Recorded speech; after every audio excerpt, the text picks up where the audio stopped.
Olá, o meu nome é Carlos Costa, sou interno de Cardiologia do Centro Hospitalar do Baixo Fuga e hoje vamos falar de valvulopatias, nomeadamente valvulopatia aórtica e valvulopatia mitral, deixando aqui de lado as valvulopatias tricúspides e pulmonares, também com muito menor relevância clínica, portanto vamos nos focar nestas duas.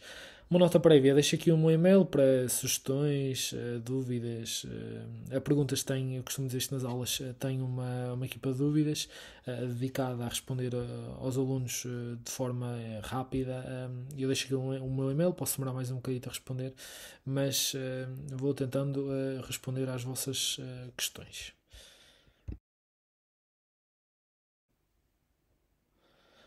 A aula vai se estruturar da seguinte forma, portanto, vamos começar por conceitos e generalidades e depois falar primeiro das valvulopatias aórticas e depois das valvulopatias mitrais nas formas crónicas e depois da forma aguda. Apesar de eu ter separado e falando da insuficiência aórtica aguda e insuficiência mitral nas respectivas caixinhas, quando falo da aórtica, acabo por falar em insuficiência aórtica e só depois em insuficiência mitral aguda, quando estou a falar da válvula mitral, acho útil depois para estudar, juntarem estas duas pelo menos, porque além da fisiopatologia ter algum paralelismo, o tratamento também o tem, portanto, mas eu depois também vou dando esta chega mais à frente e depois complementar com alguns casos clínicos.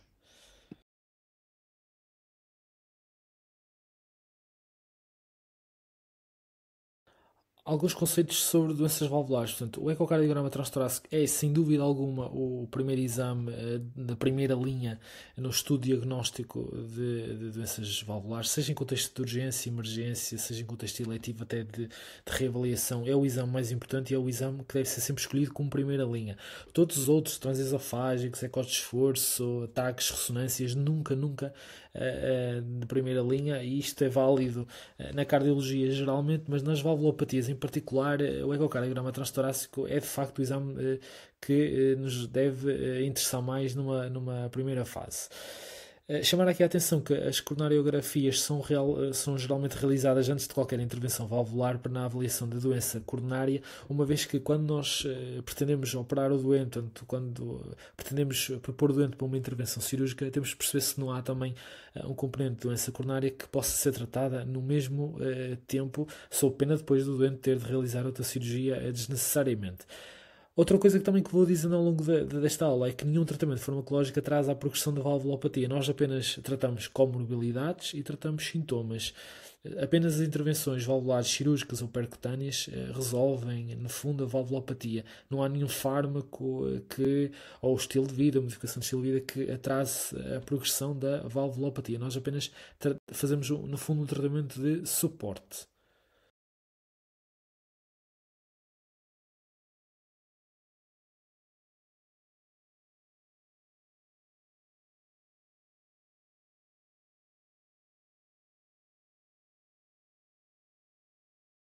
Intervenção valvular, nós podemos substituir ou reparar a válvula. Quando nós queremos substituir, temos duas opções: ou colocamos uma válvula biológica ou uma válvula mecânica. As válvulas biológicas não precisam de qualquer tipo de anticoagulação, mas têm uma durabilidade mais limitada. Portanto, são válvulas que se vão deteriorar rapidamente, no máximo 20, 25 anos, acabam o seu tempo de vida útil. São válvulas feitas a partir de bovino ou de porco mesmo.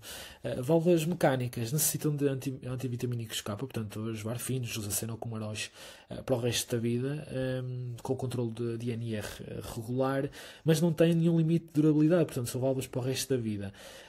Portanto, tendencialmente, e aqui o cutoff dos 65, 70 anos, 65, 70 anos são importantes para decidir. Portanto, quanto mais novo o doente for, mais pendemos para a válvula mecânica, porque são doentes que vão viver mais anos.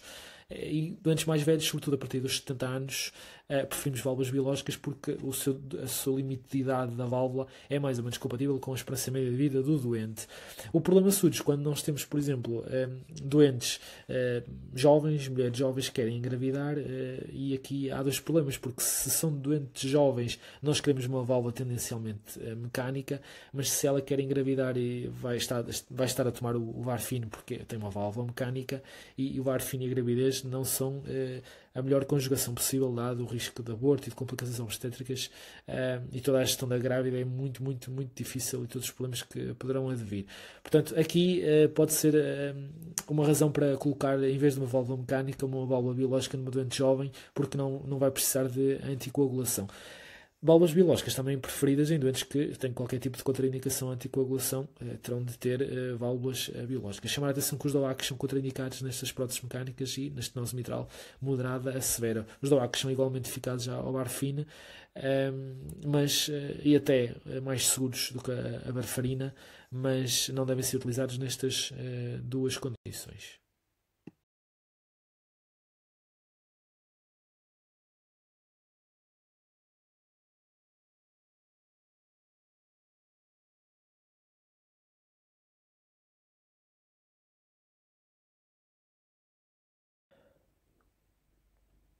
Quando pensamos em valvulopatias, temos de pensar sempre em válvulas esquerdas. São claramente as que estão mais afetadas na doença valvular, a aórtica e a mitral. E fazemos aqui logo uma diferença. Portanto, em doentes provenientes de países em desenvolvimento, claramente a etiologia reumática, portanto, doentes que tiveram febre reumática na infância, é uma causa muito, muito, muito importante, sobretudo na estenose mitral, como vamos ver. Em países desenvolvidos como o nosso, a etiologia degenerativa é comum às 4, tendo mais peso em 3 valvulopatias, mas é claramente e com destaque a valvulopatia, a etiologia da valvulopatia mais frequente. Este gráfico é só para mostrar a diferença entre as várias valvulopatias no que diz respeito à etiologia. Portanto, na estenose aórtica, claramente uma patologia degenerativa. Portanto, a estenose aórtica, eu quero que pensem a estenose aórtica como uma doença da idade, é tipicamente degenerativa, portanto, cerca de 80% das estenoses aórticas são degenerativas associadas à idade. A insuficiência aórtica também tem um peso importante do componente degenerativo, portanto, associado à idade, mas já vai aparecendo aqui um componente quer reumático, quer congénito, portanto, já não é aquele peso que tem na estenose aórtica. A insuficiência mitral tem um peso também degenerativo importante, mais do que a insuficiência aórtica, mas menos do que a estenose aórtica. Tem também algum peso de patologia reumática, como vamos ver à frente. E claramente aqui a grande diferença é a estenose mitral, que difere das outras três, porque um doente com uma estenose mitral temos sempre de pensar que terá uma etiologia reumática por trás. Existem também as causas degenerativas, mas são muito menos frequentes. A causa reumática abarca quase 90% de todas as causas. Aqui uma imagem só de uma válvula aórtica tricúspide sem doença.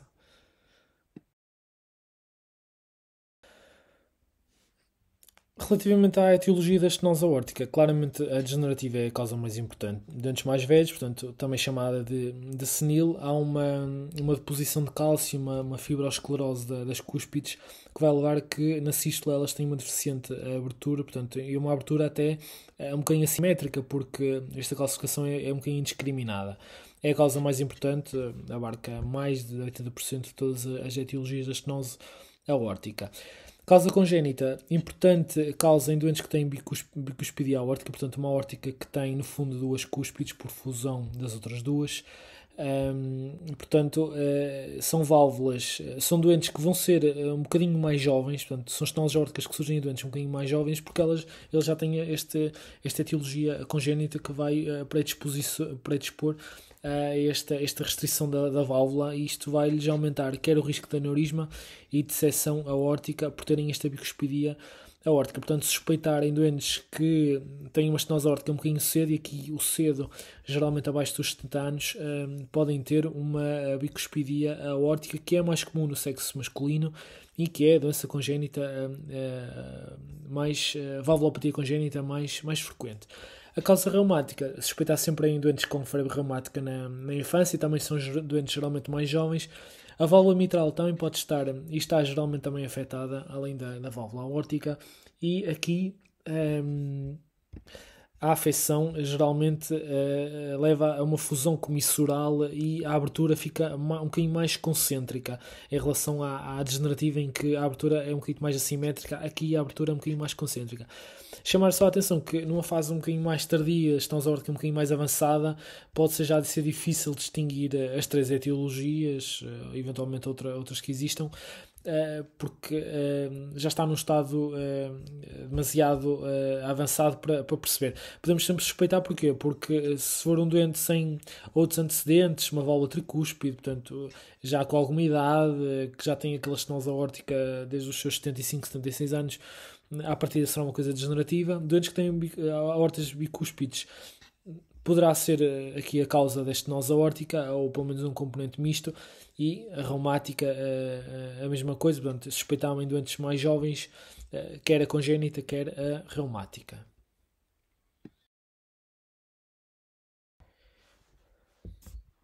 Em termos fisiopatológicos, portanto, a estenose aórtica nós temos uma obstrução à saída do sangue do ventrículo esquerdo para a aorta. Portanto, se nós temos esta obstrução, nós temos de exercer mais força para abrir aquela porta que está fechada e queremos abri-la. Portanto, é uma porta mais pesada, mais difícil de abrir. Portanto, o ventrículo vai ter que exercer uma maior pressão para abrir essa porta. Como é que ele faz isso? Hipertrofiando. Portanto, é como se fosse ao ginásio, ganha mais força e consegue vencer essa porta, e consegue abrir a porta e o sangue consegue passar para a aorta. Isto baseia-se no princípio da lei de Laplace, assim muito rapidamente. O que é que a lei de Laplace nos diz? Que para manter a mesma tensão no ventrículo, ou numa parede qualquer, ela depende da pressão transmural nesse ventrículo, depende do raio da cavidade do ventrículo e depende da espessura da parede. Ora, se nós queremos manter a mesma tensão, e nós queremos, porque o ventrículo vai se adaptar de boa forma, estamos a aumentar a pressão, portanto temos de exercer mais força. Se nós queremos manter o mesmo T e aumentamos o P, portanto há um aumento da pressão naquela parede, a ser exercida naquela parede, temos de diminuir o raio, portanto fica um ventrículo mais pequenino, mas ao mesmo tempo temos de aumentar a espessura para manter o mesmo T. Portanto, a redução do raio e o aumento da espessura, portanto a hipertrofia concêntrica, cresce para dentro, entre aspas, para manter a mesma tensão no ventrículo. Isto vai manter o doente assintomático por longos períodos de tempo.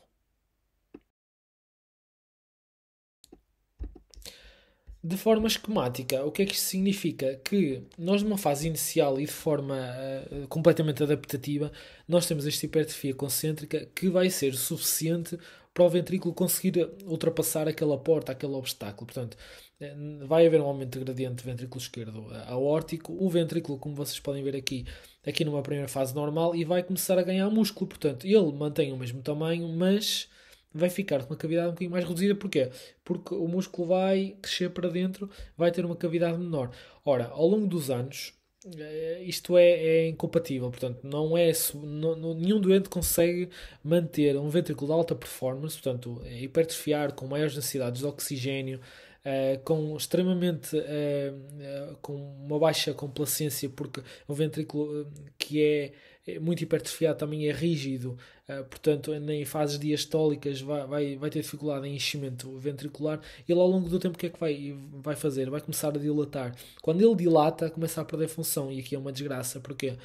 Porque além de termos uma porta fechada à saída do ventrículo esquerdo, mas que até tínhamos o ventrículo que tinha boa função, portanto conseguimos manter um bom débito cardíaco, apesar daquela porta com difícil abertura. Agora temos na mesma a porta, até com a progressão da doença, mais difícil de abrir, mas agora nem temos força para abrir a porta. Porquê?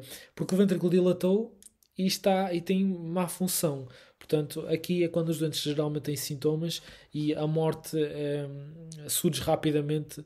Há muitos doentes, quando surge o primeiro sintoma, não têm um ano de vida, porque já significa uma, uma parte da doença em que já está demasiado evoluída, e muitas vezes já não conseguimos intervencionar estes doentes.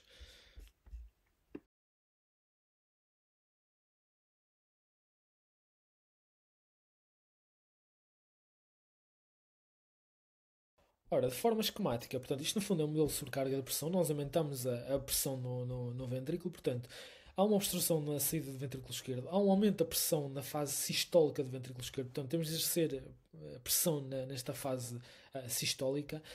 Isto traduz para um aumento de massa, portanto o músculo hipertrofia, portanto vai ficar com maior massa, e esta massa, se nós temos um ventrículo que tem uma maior massa, ele vai precisar de mais oxigênio. Ora, se ele precisa de mais oxigênio, nós vamos ter ao longo do tempo necessidades extremamente aumentadas de oxigênio. Portanto, é um ventrículo que precisa de maior alimentação, mais oxigênio, mais nutrientes para manter a mesma função em relação a outro que não esteja hipertrofiado. Portanto, são ventrículos que consomem realmente muito oxigênio, têm altas necessidades de O2 e nutrientes. Além disto, nós sabemos que as coronárias são perfundidas de fora para dentro, o que significa que a coronária percorre todo o epicárdio e depois eventualmente sai uma colateral para o subendocárdio. Portanto, a colateral da coronária vai percorrer todas as camadas do miocárdio. Agora imaginem que a parede do ventrículo tem, imaginemos, 10 milímetros. Aquele sangue vai ter que percorrer aqueles 10 milímetros para chegar ao subendocárdio, portanto, à camada mais interna da parede do ventrículo. Agora imaginemos o ventrículo de alta performance, um ventrículo com maior massa, em que tem uma espessura, que é o que acontece nestes ventrículos, de 17 milímetros ou 18. Em vez dos 10, nós temos 18 milímetros para percorrer. Portanto, o sangue vai demorar muito mais tempo a chegar, vai chegar em muito menor quantidade, vai chegar muito menos oxigênio, porque entretanto passou por imensas camadas e o oxigênio é extraído. Portanto, são ventrículos que, além de precisarem de muito oxigênio, ao longo do tempo este oxigênio é cada vez mais escasso porque a massa aumenta e a parede aumenta. Portanto, vão haver, como mostra aqui, vão haver pequenos focos de isquémia miocárdica e numa fase avançada o doente pode ter mesmo sintomas compatíveis com angina.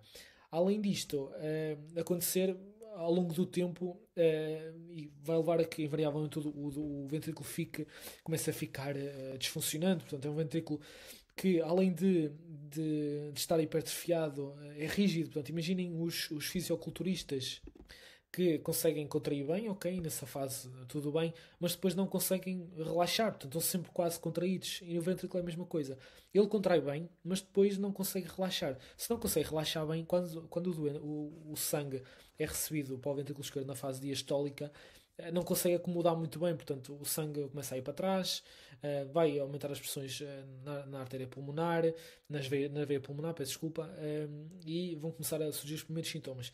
Ao longo do tempo torna-se insustentável, o ventrículo começa a dilatar, começa a perder função, e quando começa a perder função é quando estamos na pior fase e quando surgem os sintomas.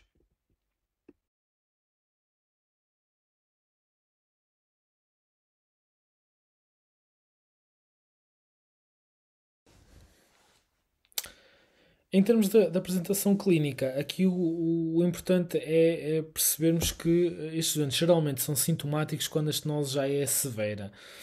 E quando já são sintomáticos, a progressão até à morte é muito rápida. Portanto, a severidade de uma estenose aórtica, um dos parâmetros é a área valvular, e eu quero que decorem o menos 1 cm², que é um dos parâmetros de definição de estenose aórtica severa. Portanto, quando ela é severa, o período assintomático é algo, pode ser algo variável, mas invariavelmente acabam por surgir os primeiros sintomas, porque a estenose aórtica é uma doença progressiva. Quando ela é não severa, portanto ligeira, moderada, geralmente, por norma, estes doentes não têm qualquer tipo de sintoma. Como podem ver aqui no gráfico, quando surge o primeiro sintoma até à morte, a progressão é realmente muito rápida.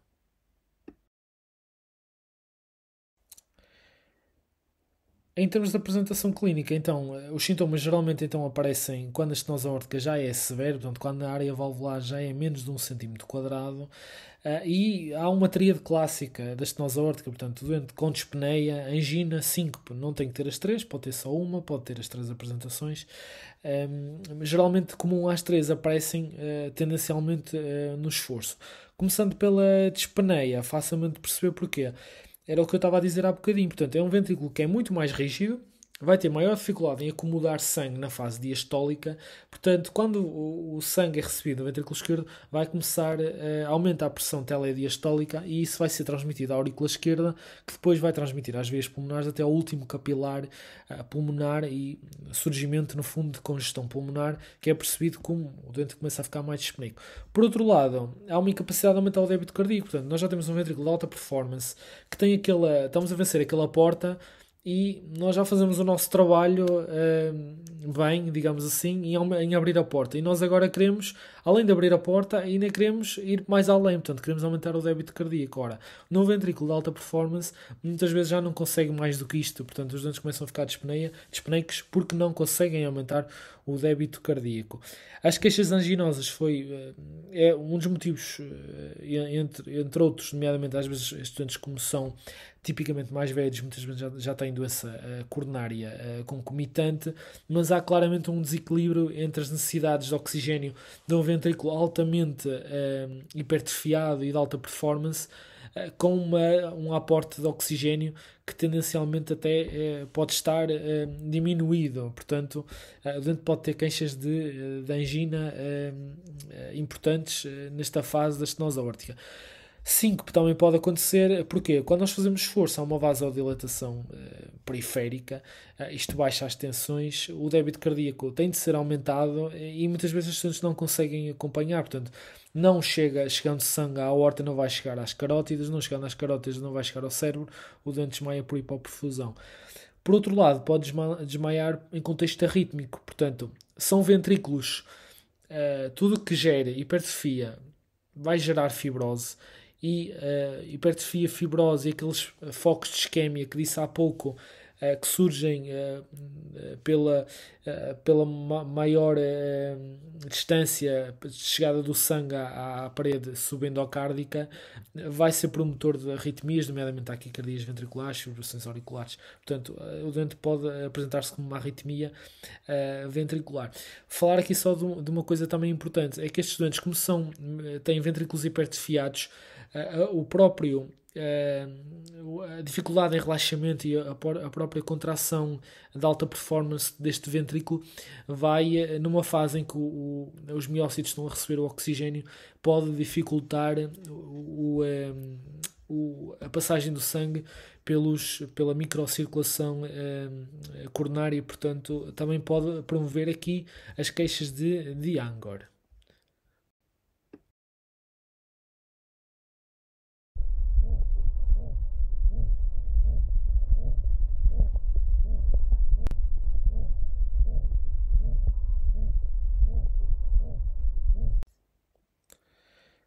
Em relação ao exame objetivo, portanto, a estenose aórtica tipicamente tem um sopro sistólico, mesosistólico, crescente, portanto, uma primeira fase mais rápida e depois acaba por decrescer.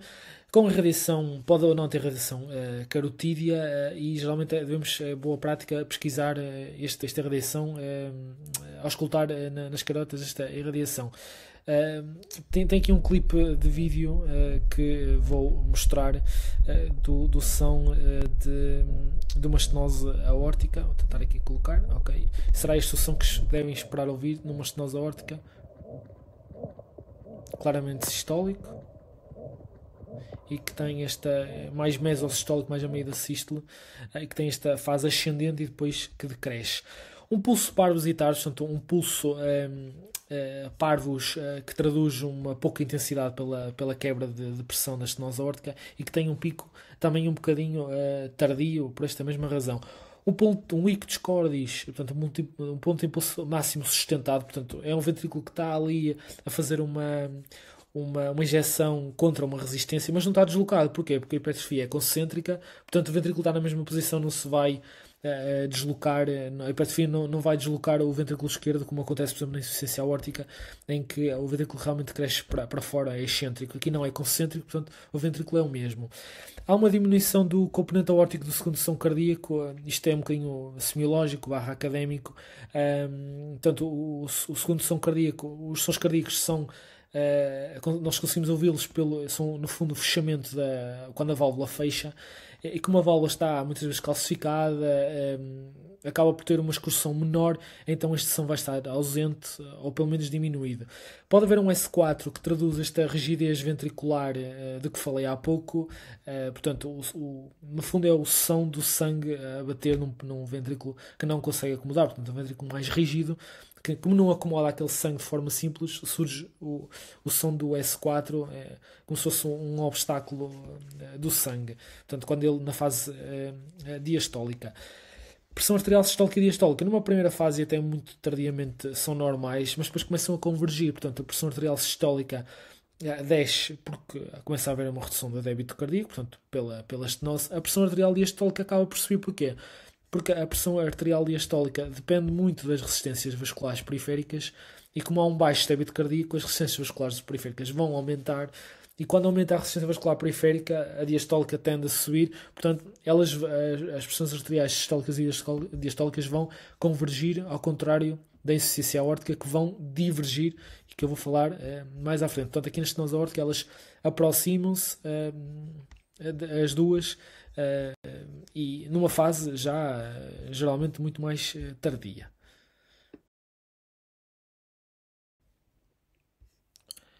E então, quando é que nós temos uma estenose aórtica que podemos dizer que é severa? Quando tem uma área valvular inferior a 1 cm², quando tem um gradiente ventricular esquerdo aórtico médio acima dos 40 mm de mercúrio, isto nós conseguimos medir num ecocardiograma, ou quando tem uma velocidade de fluxo aórtico superior a 4 metros por segundo. Portanto, isto traduz porquê? Porque nós temos ali uma obstrução, é como se imaginarem quando vocês estão a regar qualquer coisa numa mangueira, se quiserem aumentar a velocidade do jato, o que vocês fazem é apertar, portanto, fazerem uma obstrução ao fluxo de saída da água e, portanto, aumentam a velocidade. No fundo, a estenose aórtica faz isto, aumenta a velocidade do fluxo e quanto mais severa, maior a velocidade e maior o gradiente que consegue gerar. Portanto, a diferença entre o gradiente aórtico e ventricular esquerdo é tanto maior quanto maior for a estenose. Estes cutoffs eu acho importante saberem, sobretudo a área valvular, e depois é só decorarem 44. Pronto, diria que são os cutoffs assim importantes e claramente saber os severo são claramente suficientes.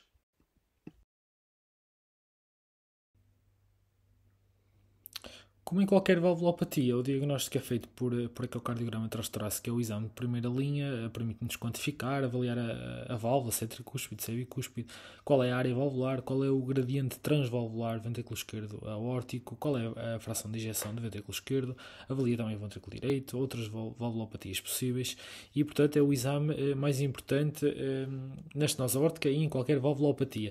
Chama só a atenção que em doentes com estenose aórtica assintomáticos e, sobretudo, aqueles que não têm uma vida mais ou menos sedentária, nós devemos fazer-lhes uma prova de esforço para tentar desmascarar sintomas, portanto, perceber se realmente eles são assintomáticos ou apenas são assintomáticos porque também não fazem qualquer tipo de exercício. Prova de esforço em doentes com estenose aórtica sintomática, completamente contraindicada pelo risco de colapso hemodinâmico e de morte súbita cardíaca.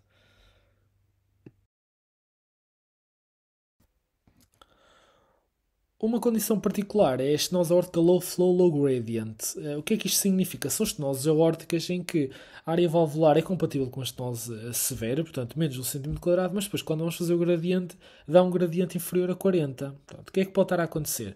Ou melhor, como é que nós podemos perceber se isto realmente é uma estenose aórtica severa, se realmente a área valvular é inferior a 1 e o gradiente superior a 40? Nós só conseguir perceber isto se dermos um ionotrópico, portanto, fazemos um eco de stress com dobutamina e no fundo o que nós vamos perceber é se o ventrículo não gera gradiente e a área realmente é menos de 1 cm², porque ele não gera fluxo. Portanto, é um ventrículo que, se tiver uma função mais deprimida, não vai gerar um fluxo suficiente para abrir a válvula, nem vai gerar um gradiente superior a 40. Portanto, se nós damos o ionotrópico, portanto, a dobutamina, vamos aumentar a frequência e a contratilidade, e das duas uma. Se a área valvular aumentar para 1 cm² e os gradientes aumentarem, significa que a estenose aórtica não é severa. Porquê? Porque bastou-nos dar mais um bocado de fluxo para a área valvular aumentar. Portanto, ela não é severa, não é fixa.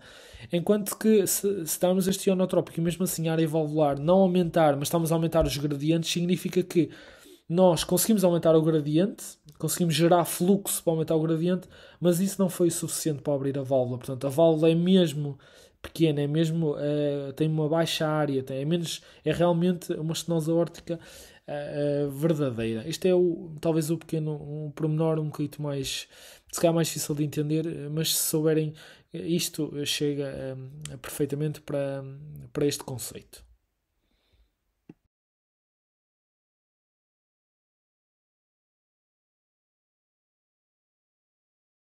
Em relação ao eletrocardiograma e ao raio-x, não dão assim sinais particularmente úteis, pelo menos não há grande correlação com a gravidade da estenose aórtica, pelo menos. O que é que muitas vezes os estudantes têm? Têm uma hipertrofia ventricular esquerda decorrente exatamente da hipertrofia que eles têm concêntrica, que geralmente, quando são severas, geralmente acaba por existir, que é traduzida por estas R muito altas nas derivações mais esquerdas, portanto V5, V6, e S nas derivações mais à direita, portanto V1, V2, V3, um bocadinho mais profundas. Depois tem este padrão de strain, portanto, como são ventrículos muito hipertrofiados, com muitas necessidades de oxigênio, tem este padrão de sobrecarga que aparece em V5, V6, com este inferência T descendente e com a inversão da T, que aparece, portanto, em D1, AVL, e V5 e V6. Às vezes podem ter bloqueio de ramo esquerdo, que aqui não é o caso, e a radiografia torácica também geralmente é inocente, uma vez que, como a hipertrofia é concêntrica, o ventrículo não há propriamente uma cardiomegalia. Muitas vezes pode ser a calcificação da válvula aórtica, mas também não vai ser por aqui que vamos fazer, como é óbvio, o diagnóstico.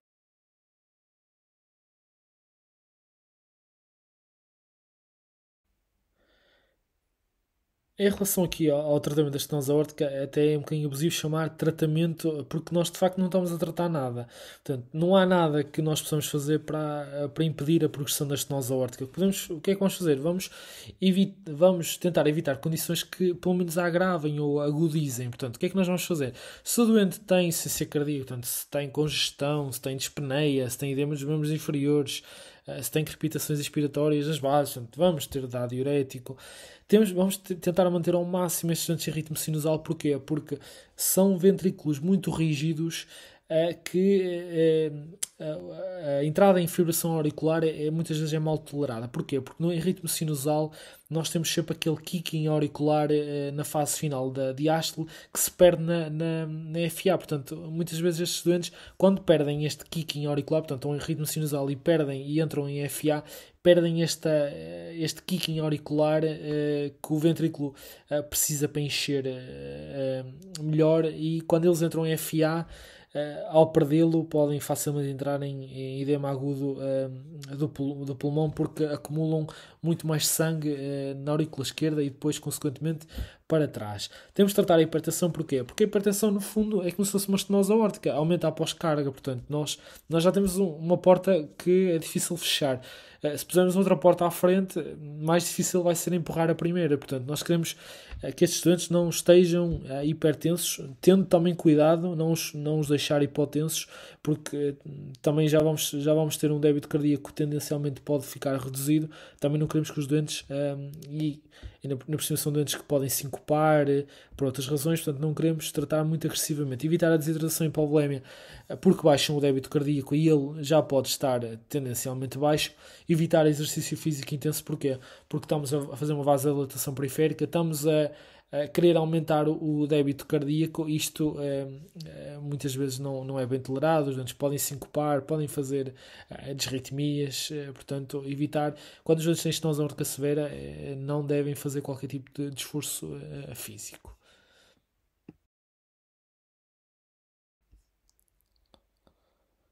Relativamente então à cirurgia, quando é que nós devemos avançar para a cirurgia? Quando os doentes são sintomáticos, ou então quando têm uma fração de ejeção inferior a 50%. Portanto, até podem ser assintomáticos, verdadeiramente assintomáticos, mas se tiverem uma fração de ejeção inferior a 50%, já é o suficiente para intervir. Atenção aqui que nos sintomáticos, lá está, às vezes pode ser necessária aquela prova de esforço para desmascarar sintomas. Quando o doente é sintomático, nós não devemos fazer prova de esforço pelo risco do doente colapsar na prova. Portanto, nós só queremos fazer a prova de esforço quando eles são assintomáticos, e nós queremos perceber verdadeiramente se eles são realmente assintomáticos. Portanto, a cirurgia apenas nestas duas indicações. Quando a expectativa de vida não é superior a um ano, não devemos, do doente por outro motivo qualquer, por comorbilidades graves, não devemos avançar com a intervenção. Isto é verdade para qualquer valvulopatia, na verdade.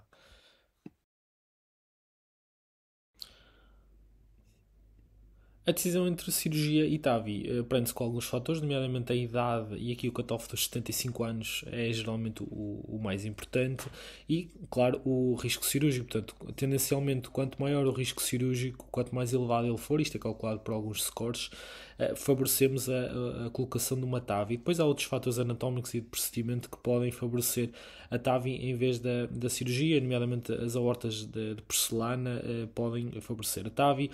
Doentes que já fizeram radioterapia prévia, são doentes que anatomicamente, cirurgicamente vão ser mais difíceis de operar, portanto são doentes que tendencialmente vão necessitar de uma TAVI. Doentes mais novos nós preferimos, e com baixo risco cirúrgico, preferimos claramente a cirurgia.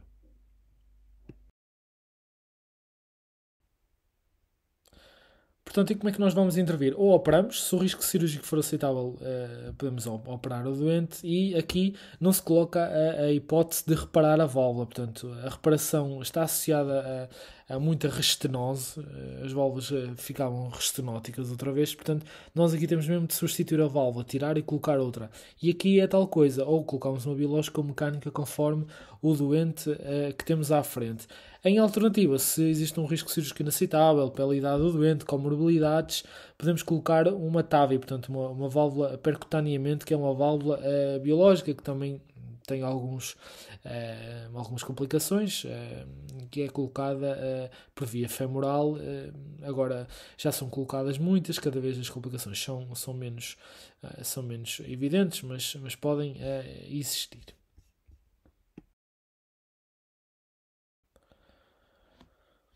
Não acho tão relevante saberem o follow-up, mas assim, para ficarem só com uma ideia, os doentes com gestão severa devem ser acompanhados pelo menos com ecos e avaliação clínica com eventualmente péptidos natriuréticos, nomeadamente o NT-proBNP de 6 em 6 meses, moderada anual, ligeira, pode ser uma avaliação de 2 a 3 anos.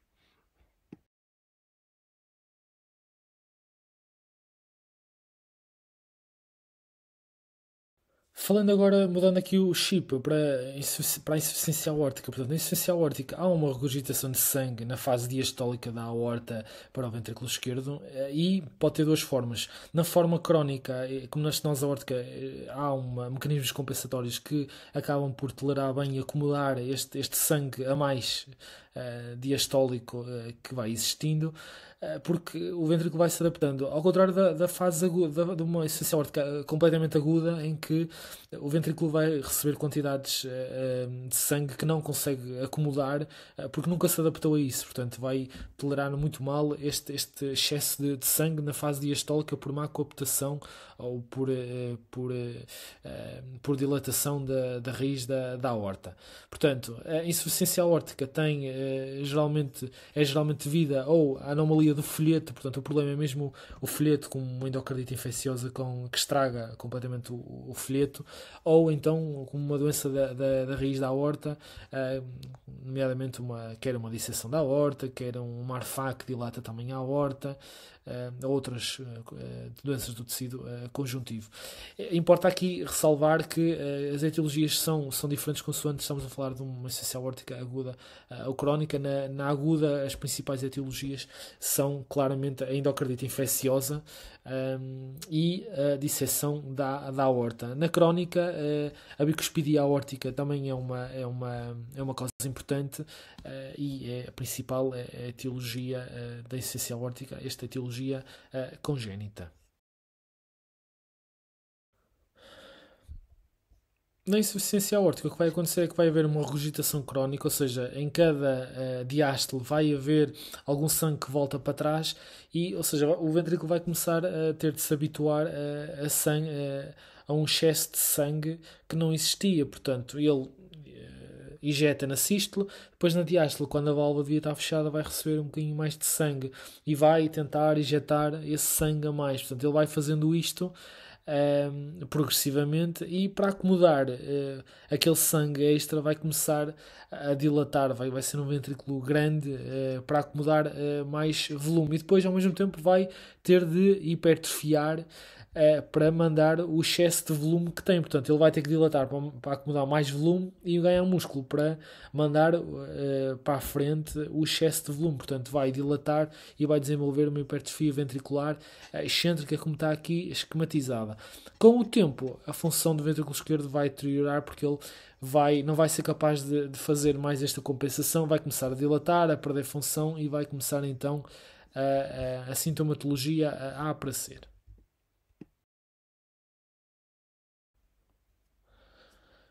Então, no fundo, o que é que acontece? Esquematicamente, com a regurgitação diastólica na insuficiência aórtica, nós temos mais volume de sangue para injetar, portanto, o ventrículo vai ter que hipertrofiar, e ao hipertrofiar vai ter que, pelo mesmo mecanismo da estenose aórtica, vai consumir mais oxigênio, e temos um problema adicional nestes doentes, é que, como nós temos uma regurgitação diastólica importante, as tensões arteriais diastólicas vão descer muito, e nós sabemos que as coronárias são profundidas na diástole, portanto, vai haver uma menor entrega de oxigênio ao miocárdio, portanto vão haver aqueles fenómenos de isquémia, e eventualmente também vai contribuir para um ventrículo que vai ficar insuficiente. Portanto, numa primeira fase ele consegue acomodar aquele excesso de volume, ficando mais forte e ficando dilatado, mas chega a uma altura em que começa mesmo a dilatar e começa a perder função, e já não é capaz de acomodar este excesso de volume. O que é que vai acontecer ao volume que não é mandado para a frente? Vai começar-se a aumentar, a ser enviado para trás,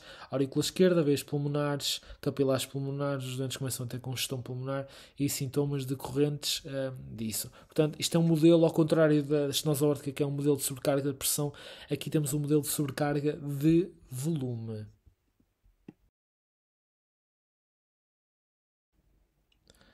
A insuficiência aórtica pode surgir após 15, 20 anos de período completamente assintomático, geralmente com a sintomatologia a começar no esforço. Ao exame objetivo, nós podemos ouvir um sopro diastólico ainda crescente, que se correlaciona com a gravidade da doença. Portanto, quanto maior a sua duração, maior a gravidade da doença. Eu vou produzir aqui o clipe do sopro da insuficiência aórtica, que deve ser algo semelhante a isto. Um som aspirativo, claramente diastólico.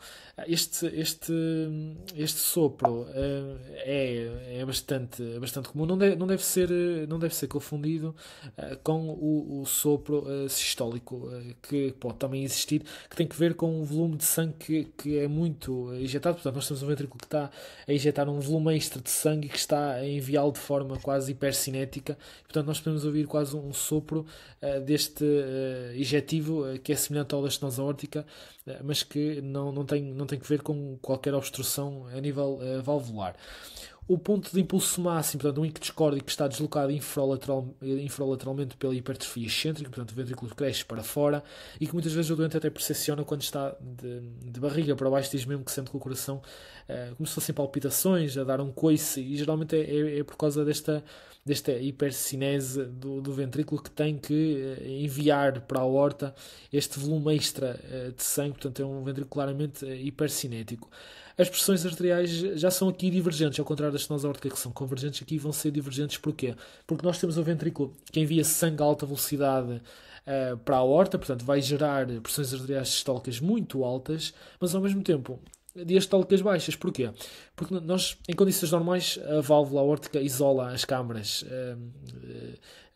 o ventrículo esquerdo da aorta. Portanto, a aorta tem uma pressão diastólica muito baixa. Como nós não temos este isolamento eficaz, vamos ficar basicamente com a diástole da aorta. E outra razão é que nós, como injetamos tudo o que temos no ventrículo, portanto é um ventrículo hipercinético, e o ventrículo esquerdo vai bombear tudo o que tem na sístole, e quando está na diástole, o ventrículo esquerdo vai ter pressões baixíssimas, pelo menos enquanto tiver boa função. Portanto, quando o ventrículo tem boa função, pode ter sistólicas de 200 e diastólicas de 4, 5, e quando ele começa a ficar insuficiente e a dilatar, isto vai-se mais pseudo-normalizar.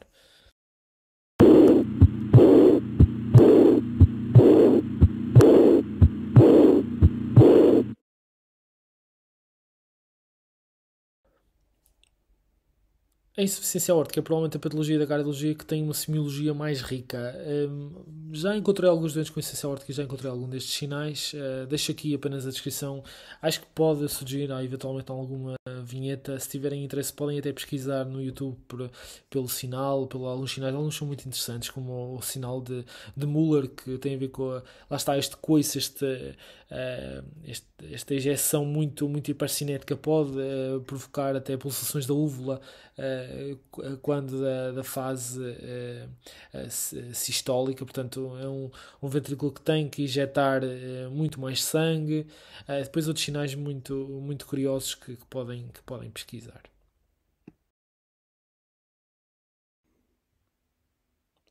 Em relação aos exames auxiliares, também nada de novo, portanto o ecocardiograma transtorácico, à semelhança de outras valvulopatias, é sempre o exame de primeira linha. Conseguimos confirmar a presença da regurgitação e quantificá-la, conseguimos perceber se o problema será da válvula ou será mais da raiz da aorta, fazer um diagnóstico diferencial, avaliar a função do ventrículo esquerdo, avaliar se existem outras valvulopatias, a dimensão do ventrículo esquerdo, portanto conseguimos uma visão global. Chamar a atenção que muitas vezes os estudantes acabam também por fazer um transesofágico, mas isto são sempre estudos posteriores a seguir ao eco transtorácico, é sempre o exame de primeira linha. Se existir um aneurisma da aorta, uma dilatação da aorta, portanto é boa prática estudar toda a extensão da aorta por TAC, como temos aqui na imagem, por subtração aqui digital, aqui no caso, porque um aneurisma, por exemplo aqui na aorta ascendente, a probabilidade de ter mais aneurismas é maior, portanto devemos sempre fazê-lo.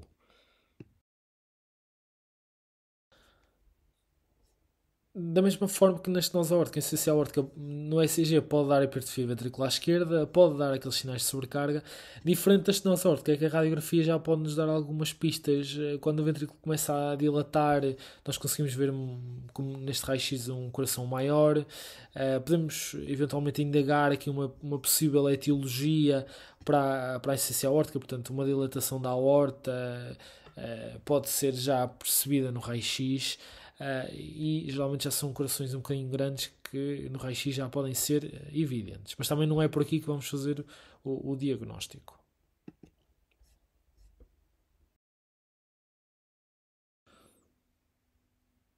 Mais uma vez, e aqui o mesmo conceito, é que nós aqui não temos nenhum fármaco, não há nenhum tratamento para atrasar a progressão da insuficiência aórtica. Há uma exceção, que é o síndrome de Marfan. No síndrome de Marfan, aqueles doentes altos, com hiperlaxidez articular, com outras características, têm geralmente uma dilatação da raiz da aorta que tem que ser vigiada, e estes doentes devem fazer, se não tiverem contraindicação para tal, um beta-bloqueante e o losartán. Os beta-bloqueantes, ao serem cronotrópicos negativos, portanto diminuem a frequência cardíaca, vão fazer com que aquele coração injete menos vezes sangue para a aorta, portanto vai causar um menor sofrimento à aorta. É diferente termos um coração bater a 70 ou um coração bater a 90, ao longo do dia são muito mais batidas extra, portanto vamos diminuir aqui a frequência de batimentos por minuto. E ao mesmo tempo que é ionotrópico negativo, portanto quando nós temos um ionotropismo negativo, nós temos um coice, entre aspas, menos forte, o coração tem menos força e portanto ao ter menos força também vai criar uma onda de impulso na aorta, de choque, também menos intensa, o que vai favorecer também uma parca progressão da dilatação da raiz. Portanto, beta-bloqueantes nestes estudantes têm que ser administrados. O losartán está aqui não pelo seu papel antihipertensor, mas porque estabiliza o tecido conjuntivo que é afetado na síndrome de Marfan. Qualquer outro tratamento noutra patologia que não seja a síndrome de Marfan não atrasa a progressão da insuficiência aórtica, nomeadamente da dilatação da raiz da aorta.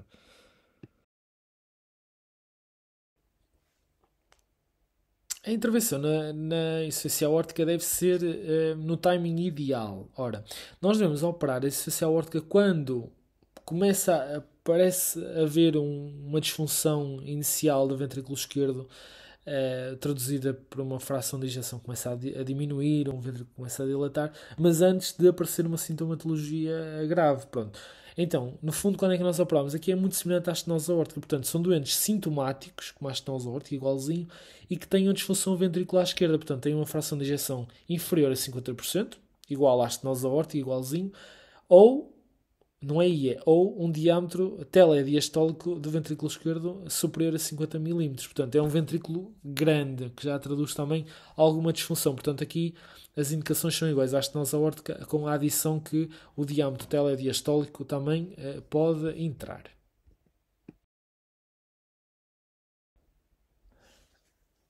O modo de intervenção, se o risco cirúrgico for aceitável, é a substituição da válvula aórtica, é uma abordagem também preferida, assim como na estenose aórtica também nós preferimos esta abordagem. Portanto, o ideal é sempre substituir a válvula, se não for possível, pronto, tentar pelo menos repará-las.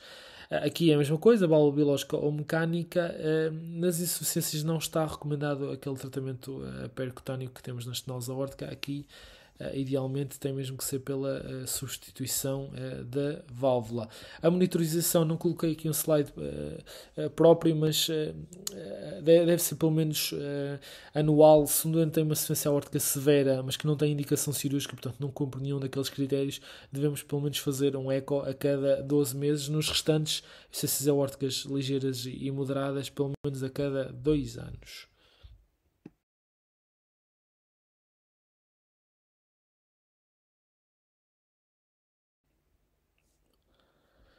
Na insuficiência aórtica aguda, agora numa fase claramente diferente. A etiologia é completamente diferente. Portanto, nós aqui, o que é que acontece? Nós temos uma regurgitação de sangue que acontece de forma totalmente aguda e é super mal tolerada, porque é um ventrículo que, ao contrário da crónica, não está habituado a este volume e de repente na diástole recebe muito volume.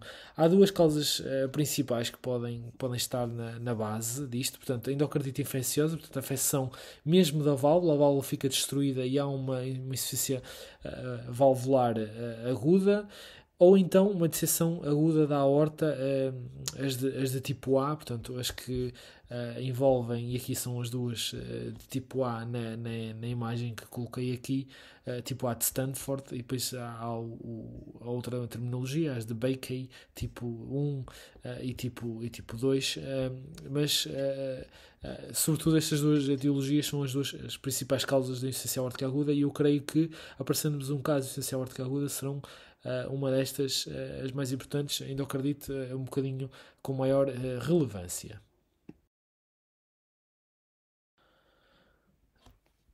Muitas vezes estes estudantes apresentam-se muito mal na sala de emergência e nós, e como a clínica é muito semelhante até à insuficiência mitral aguda que vamos ver mais à frente e até para pesquisa até de etiologia, se é uma disseção aórtica, se é uma válvula que não está a coaptar bem porque tem uma vegetação, portanto é essencial fazer um ecocardiograma transtorácico que nos vai dar então pistas para a etiologia, ao mesmo tempo que acaba por fazer praticamente o diagnóstico. Quando colocamos o fluxo Doppler, conseguimos ver o jato de insuficiência aórtica onde ele não devia existir. Chamar a atenção que nos casos de disseção da aorta geralmente pode existir ou não, mas se houver aquela história de toracalgia intensa, enfacada, sobretudo em indivíduos mais jovens, pode ser realmente então a etiologia por trás desta insuficiência aórtica que se instalou de forma aguda.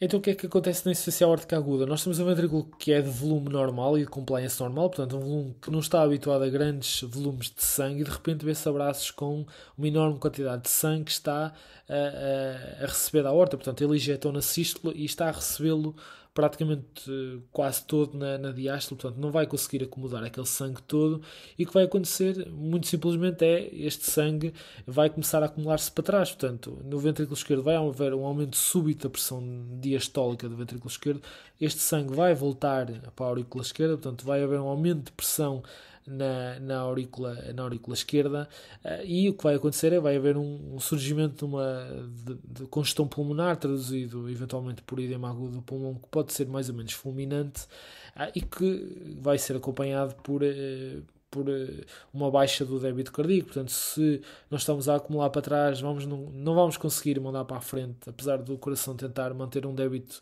adequado por um aumento da frequência cardíaca, mas facilmente estes doentes não conseguem acompanhar e há uma diminuição franca do fluxo para a frente e o débito cardíaco baixa, os doentes ficam hipotensos e rapidamente entramos aqui num quadro difícil de edema agudo do pulmão com choque cardiogénico que tem uma mortalidade muito, muito elevada.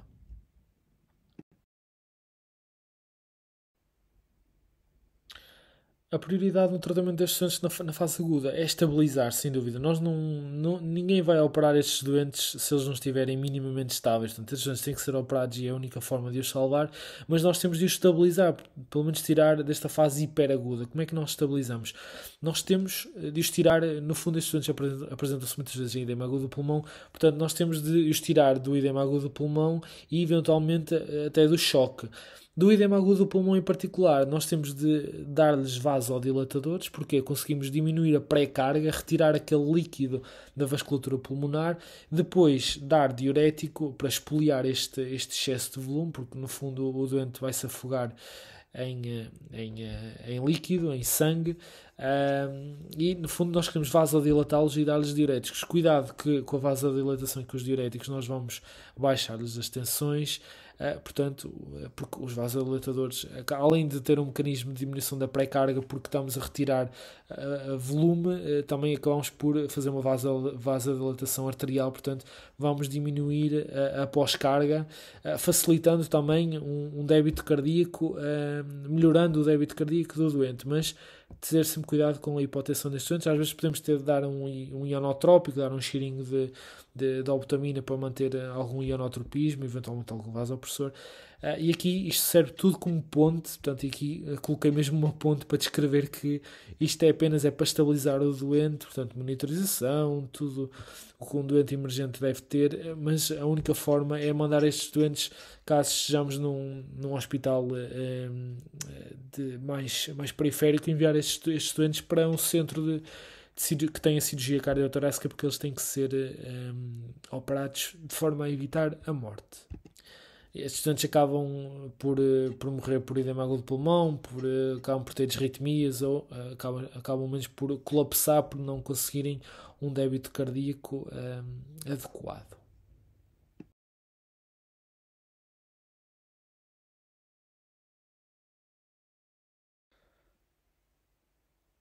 Falando agora da válvula mitral, começando pela estenose mitral, a principal causa é sem dúvida a causa reumática, abarcando 90% dos casos. Depois podemos ter alguns casos devidos à idade, à própria calcificação da válvula, portanto, a associação degenerativa, eventualmente alguns casos por radiação torácica, sobretudo há algumas décadas atrás, onde havia pouca seletividade do tecido a irradiar, mas a causa reumática é sem dúvida a causa que devem reter na estenose mitral. Portanto, causa, sobretudo em doentes que provêm de países em desenvolvimento, que em crianças tiveram, portanto, a febre reumática, a faringites por streptoa, que não foram devidamente tratadas.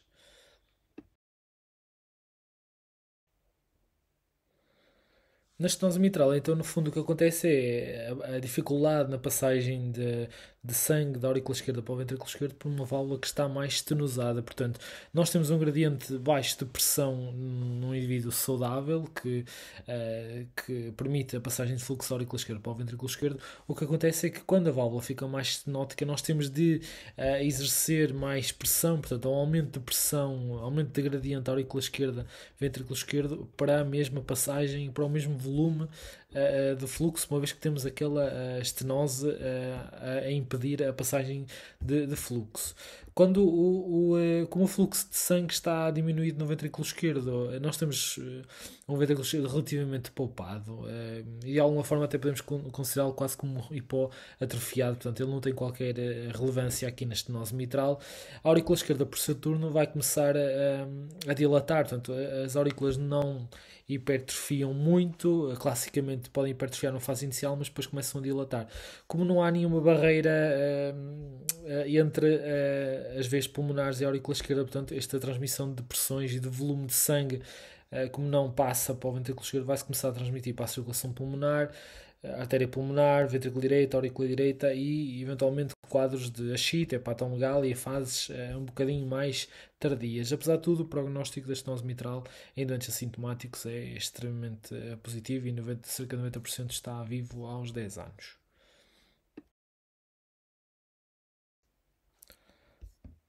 Em particular, a estenose mitral reumática. Portanto, há uma inflamação que vai causar um espessamento e calcificação dos folhetos e vai levar à sua fusão comissural. Afeta quase sempre a mitral, mas pode envolver outras válvulas, nomeadamente a válvula aórtica e até as válvulas direitas, mas tipicamente mitral e aórtica.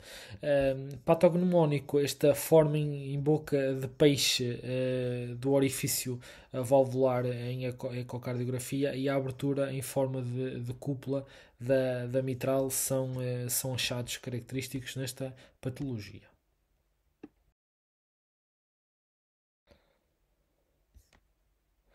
A gravidade da estenose mitral define-se essencialmente por dois parâmetros. Por um lado, a área valvular, e quanto mais pequena esta área, mais grave será a estenose mitral, e ela é clinicamente significativa, portanto, quando é que começam a surgir os sintomas, é quando ela é menor do que 1,5 cm².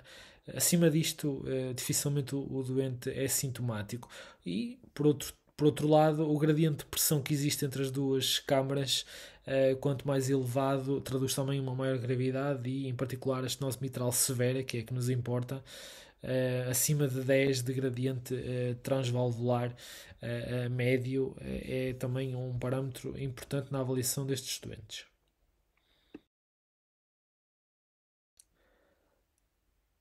A apresentação clínica tem tudo a ver com a fisiopatologia, portanto, há um aumento de pressão na aurícula esquerda. Este aumento de pressão na aurícula esquerda vai necessariamente hipertrofiar numa fase inicial, mas as aurículas não hipertrofiam muito, portanto, começam logo a dilatar.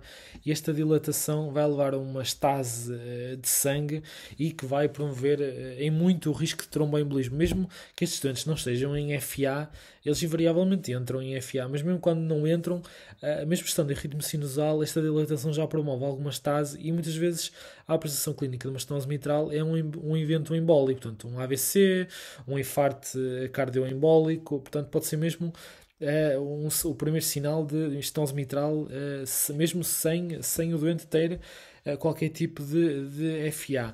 Sintomas de insuficiência cardíaca, portanto, nós temos altas pressões na aurícula esquerda que se vão transmitir à vasculatura pulmonar. Isto vai levar a que o doente tenha sintomas de dispneia, cansaço, portanto, sintomas de insuficiência cardíaca vão ser atípicos. A fibração auricular invariavelmente vai acontecer. Muitas vezes os doentes podem ter algumas queixas compatíveis com períodos anginosos que podem resultar de microembolizações para as coronárias, mas também pode ter que ver com o aumento de pressão da artéria pulmonar, uma vez que esta transmissão de pressões chega ao lado direito e o próprio estiramento da artéria pulmonar pode provocar uma dor torácica.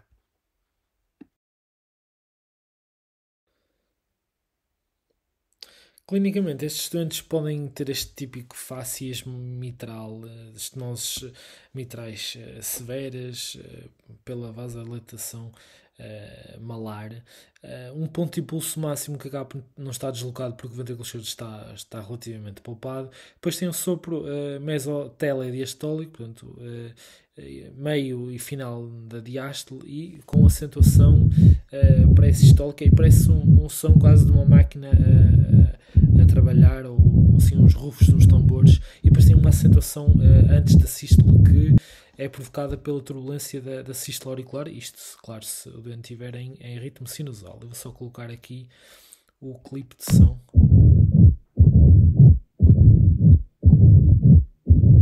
Portanto, é como se imaginarem uns tambores a tocar uns rufos. Pronto, e houve-se realmente aquela acentuação pré-sistólica.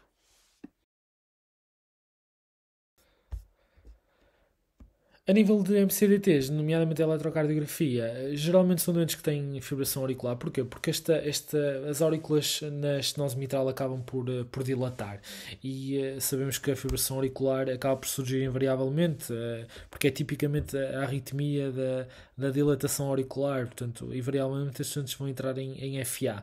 No ECG nós podemos ver é FA e mesmo que não estejam em FA, estejam em ritmo sinusal, nós conseguimos ver sinais de dilatação, quer da aurícula esquerda, quer da aurícula direita, como as P's mitrais e as P's pulmonares. Tem aqui o gráfico e a descrição do que é que significa exatamente. Como há esta transmissão de pressões ao lado direito, lá está, pode provocar esta P pulmonar que traduz a dilatação da aurícula direita e pode haver também já um desvio direito do eixo e um bloqueio até de ramo direito, já a traduzir aqui algum envolvimento do ventrículo direito. Chamar outra vez a atenção que na estenose mitral o ventrículo esquerdo está completamente poupado na fisiopatologia da doença.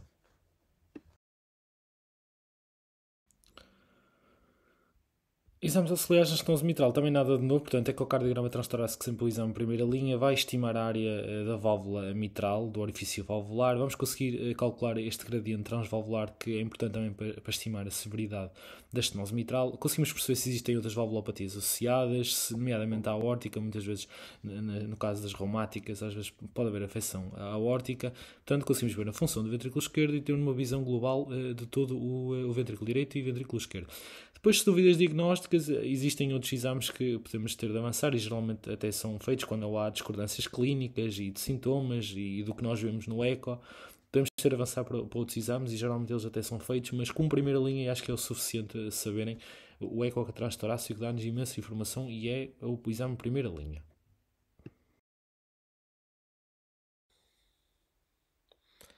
Alguns sinais radiológicos que apoiam a estenose mitral, também não será por aqui com fazer diagnóstico, mas de certa forma apoia o nosso diagnóstico, são alguns sinais como a retificação do arco médio, a horizontalização do brônquio esquerdo, no fundo a aurícula esquerda torna-se tão grande que acaba por empurrar o brônquio para cima, a dilatação da artéria pulmonar, já aqui a traduzir algum envolvimento do lado direito, o espaço quer retroesternal, quer retrocardíaco, nomeadamente o retrocardíaco, que devia ser mais transparente e acaba por ser ocupado pela aurícula esquerda, e o retroesternal, que devia ser mais ocupado por gordura epicárdica, está ocupada mais pelo ventrículo direito, que será mais anterior, e em cima pela artéria pulmonar. Tudo isto são sinais que nos sugerem quer uma dilatação da aurícula esquerda, quer um aumento de cavidades do lado direito.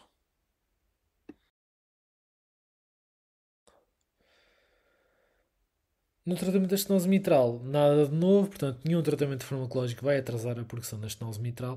Controlamos sintomas, portanto, a fisiopatologia diz-nos que nós queremos que haja uma passagem relativamente tranquila de sangue para a aurícula esquerda, da aurícula esquerda para o ventrículo esquerdo, portanto, nós não queremos que haja o doente taquicardize muito, porque quando ele taquicardiza muito, o que é que se vai encurtar? É o tempo da diástole, portanto, este tempo de enchimento vai se encurtar, portanto, nós queremos ao máximo aumentar este tempo de enchimento, portanto, fazemos um cronotropismo, fazemos um controle de frequência negativo, damos beta, bloqueios dos canais de cálcio também são úteis, digoxinas, diuréticos pela parte congestiva, portanto, são doentes que vão fazer um acúmulo de sangue na circulação pulmonar e eventualmente até sistémica, portanto, são doentes que precisam geralmente de diuréticos. E atuamos no outro braço, que é na prevenção de tromboembolismo. Portanto, temos de anticoagular estes doentes, e aqui atenção que são com varfarina se a estenose for moderada a severa, e no caso à partida será, e o NR-alvo 2 e 3 se FA, mas o doente pode não ter FA e nós precisamos de anticoagular independentemente do chá de Svash.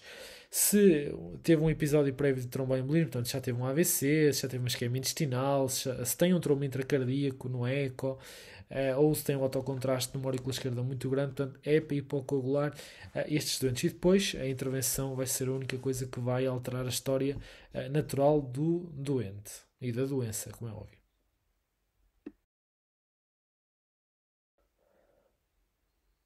Na abordagem, então, da estenose mitral significativa, portanto, quando a área é inferior aos 1,5 cm².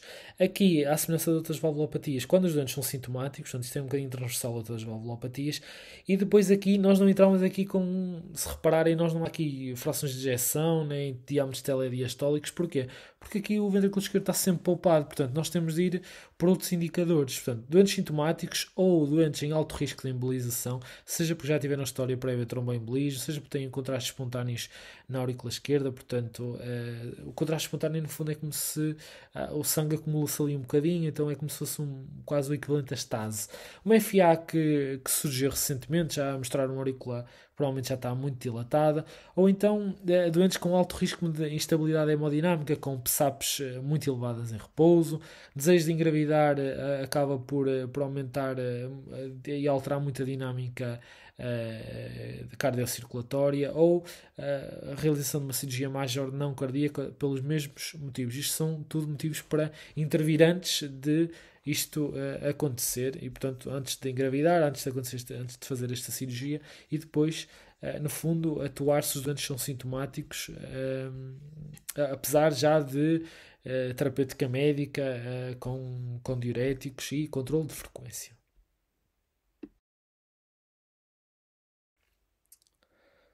Portanto, como é que nós intervimos aqui? Aqui a abordagem percutânea deve ser claramente preferida. Portanto, aqui avançamos um balão por via percutânea e no fundo este balão o que vai fazer é vai chegar ali à mitral, portanto, faz uma perfuração transeptal, chega ali à mitral e ele vai insuflar e vai abrir em 8 e vai retificar e rasgar a mitral, portanto, abrir aquela estenose.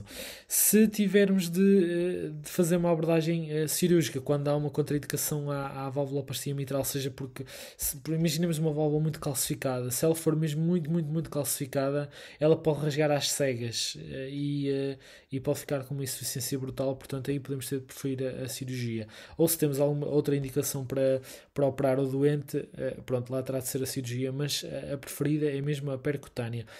Na abordagem cirúrgica, a preferida é reparar nas válvulas mitrais, seja insuficiência mitral, seja estenose mitral, nós queremos sempre reparar a válvula. Nas aórticas, queremos substituir. Pronto, já podem fazer aqui um paralelismo. Aórtica, insuficiência, estenose, substituir.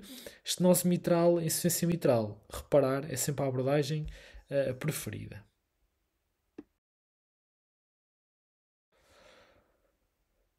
O follow-up destes doentes deve ser, se forem assintomáticos com uma estenose mitral significativa, deve ser pelo menos anual, restantes casos, estenoses mitrais moderadas, ou após intervenção, pelo menos 2 em 2 anos.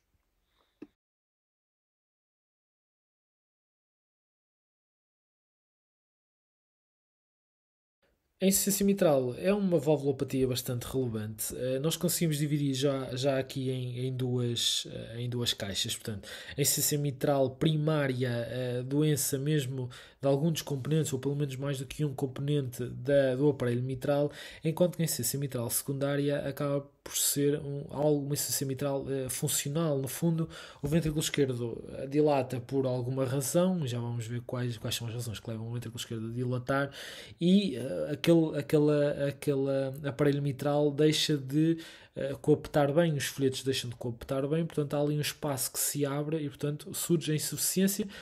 Todo o aparelho mitral está a funcionar bem, mas houve ali uma destruição da anatomia do ventrículo esquerdo, da geometria do ventrículo esquerdo, que leva a que surja uma insuficiência mitral secundária a esta dilatação.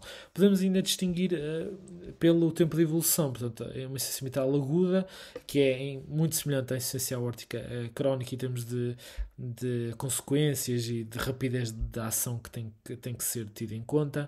E a insuficiência mitral crónica já com um mecanismo de adaptação que é mais semelhante à insuficiência aórtica crónica.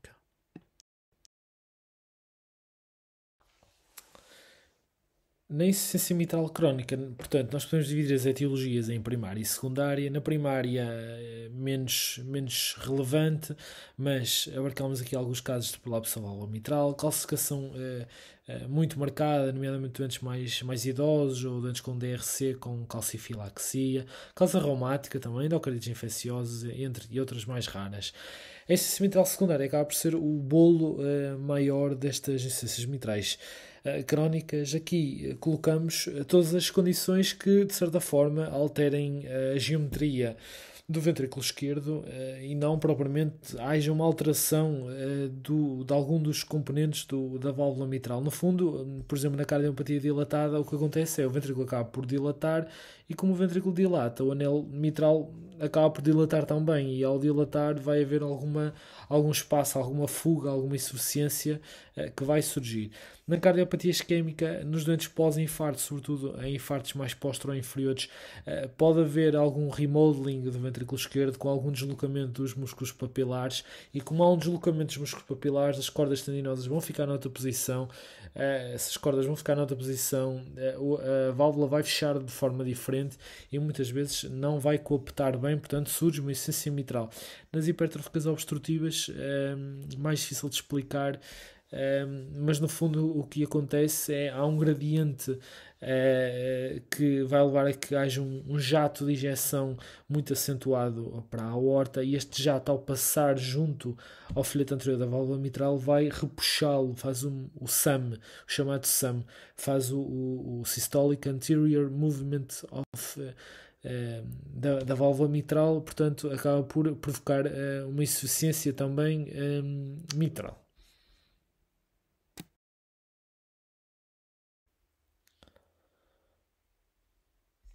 A fisiopatologia da insuficiência mitral é muito característica e também é interessante. No indivíduo normal, nós injetamos o sangue do ventrículo esquerdo para a aorta e temos aqui a mitral fechada, portanto não há nenhuma fuga. Quando há insuficiência mitral, na injeção, pode haver preferencialmente alguma fuga para a aurícula esquerda. Porquê? Porque é uma câmara de baixa pressão, portanto, na competição com a aorta acaba por ganhar porque temos de exercer menos pressão para enviar para a aurícula esquerda. Portanto, começa a haver fugir alguma fuga de sangue para a aurícula esquerda, que vai fazer com que o coração no próximo batimento terá de compensar isto para manter o mesmo débito cardíaco e ele compensa espremendo, portanto, e ficando mais hipercinético no batimento a seguir, portanto vai tentar expulsar o sangue todo que conseguir de forma a manter o mesmo volume para a aorta, já que algum dele vai sempre fugir, portanto é um ventrículo que vai ficar hipercinético, muitas vezes numa primeira fase, por isso é que aqui está, numa primeira fase, até temos frações de injeções de 75, 80, às vezes 90%, porquê? Porque este ventrículo, como perde muito para a aurícula esquerda pela insuficiência, acaba por ter de compensar, aumentando a fração de injeção. Portanto, numa primeira fase, ele aumenta o esvaziamento, torna-se hipercinético, espreme tudo, há uma hipertrofia excêntrica, como acontece na insuficiência aórtica, e numa fase em que começa a ficar já disfuncionante, porque isto ao longo do tempo, estes mecanismos compensatórios não são perpetuados, acabam por haver uma disfunção do ventrículo esquerdo, a fração de injeção começa a diminuir e aqui 60% de uma insuficiência mitral crónica, na verdade, já é uma fração de injeção que já é baixa, isto é pseudo-normal. E numa terceira fase o ventrículo começa mesmo a ficar grande, dilatado, e aqui podemos até já estar numa fase tardia.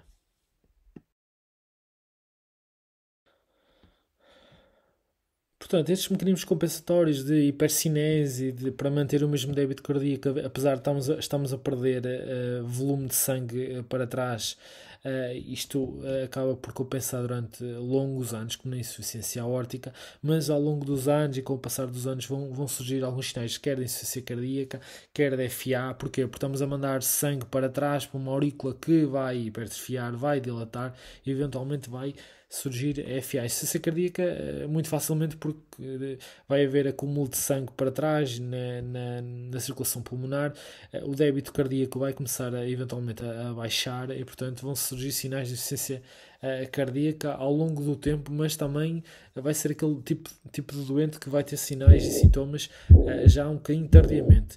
O ictus cordis, portanto, o ponto de impulso máximo vai estar deslocado infralateralmente e vai ser difuso e hiperdinâmico. Portanto, deslocado infralateralmente porque há uma hipertrofia que é excêntrica. Difuso e hiperdinâmico porquê? Porque a tal história é um ventrículo que espreme tudo o que consegue porque no batimento anterior perdeu alguma coisa para a aurícula esquerda, portanto ele vai ter que sempre compensar na próxima. O sopro é holossistólico e caracteristicamente em decrescendo. Eu vou colocar aqui o clipe e tem esta irradiação axilar muito característica. Portanto, duração toda a sístole, que pode ser mais ou menos uniforme, mas geralmente um bocadinho mais em decrescendo, como se pode ouvir.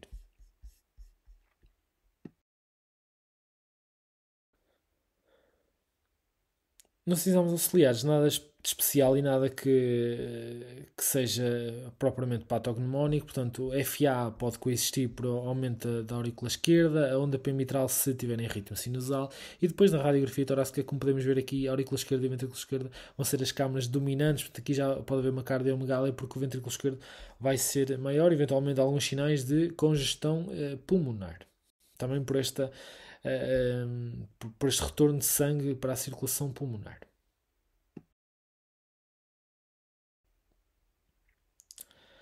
Abordagem diagnóstica, também nada de novo, ecocardiograma, exame de primeira linha, avalia quer o mecanismo, quer a gravidade, quer a função do ventrículo esquerdo. Aqui podemos ver na imagem um grande jato, este jato tudo a azul, portanto está afastada a sonda numa fase em que a mitral devia estar fechada. Tudo isto é uma insuficiência mitral severa, atinge o teto da aurícula, tem um jato muito denso.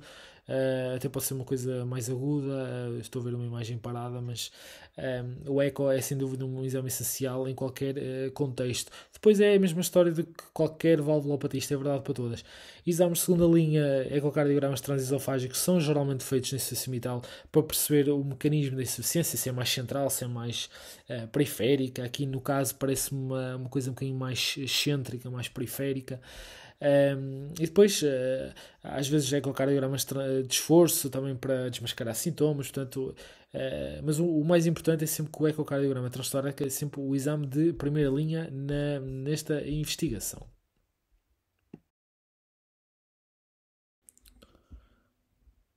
Na insuficiência mitral, à semelhança de outras valvulopatias, não temos nenhum tratamento farmacológico para alterar a progressão, sobretudo na insuficiência mitral primária, portanto o tratamento definitivo é pela intervenção valvular.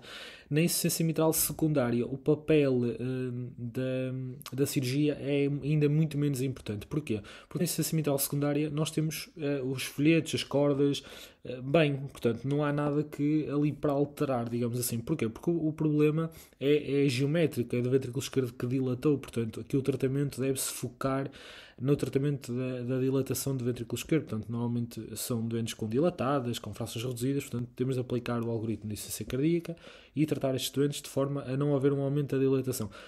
A intervenção acaba por ter de acontecer se eventualmente temos um doente que continua muito sintomático e nós já esticamos a terapêutica e mesmo assim não conseguimos otimizar mais. Aqui pode haver um papel da cirurgia, mas este papel numa fase inicial sobretudo é muito menos relevante do que na insuficiência mitral primária, em que temos realmente um problema valvular, um prolapso, um folheto calcificado em que podemos realmente intervir.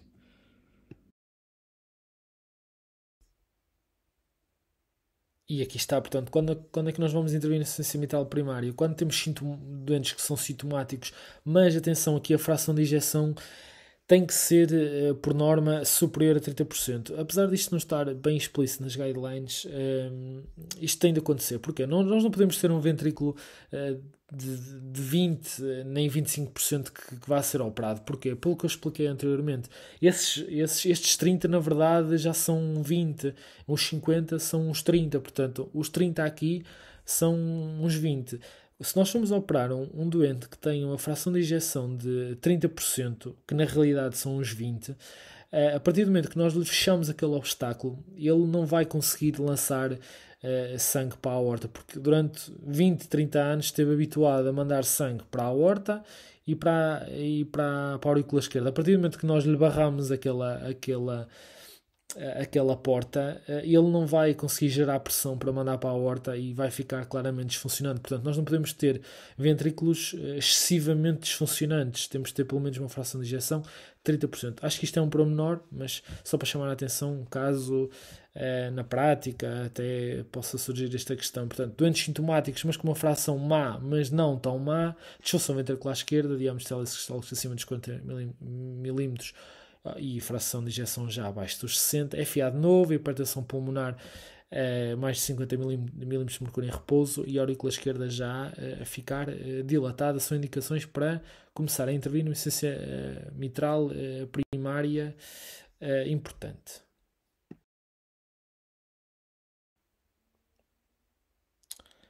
Lembrem-se, insuficiência mitral é sempre melhor reparar do que substituir. Nas aórticas é que nós queremos sempre substituir. Aqui, sempre que possível, reparar. Tentar manter a integridade dos músculos papilares, do aparelho subvalvular, tem sempre melhores resultados do que estar a substituir a válvula mitral, que geralmente não tem assim grandes resultados. Portanto, sempre que possível, reparar a válvula.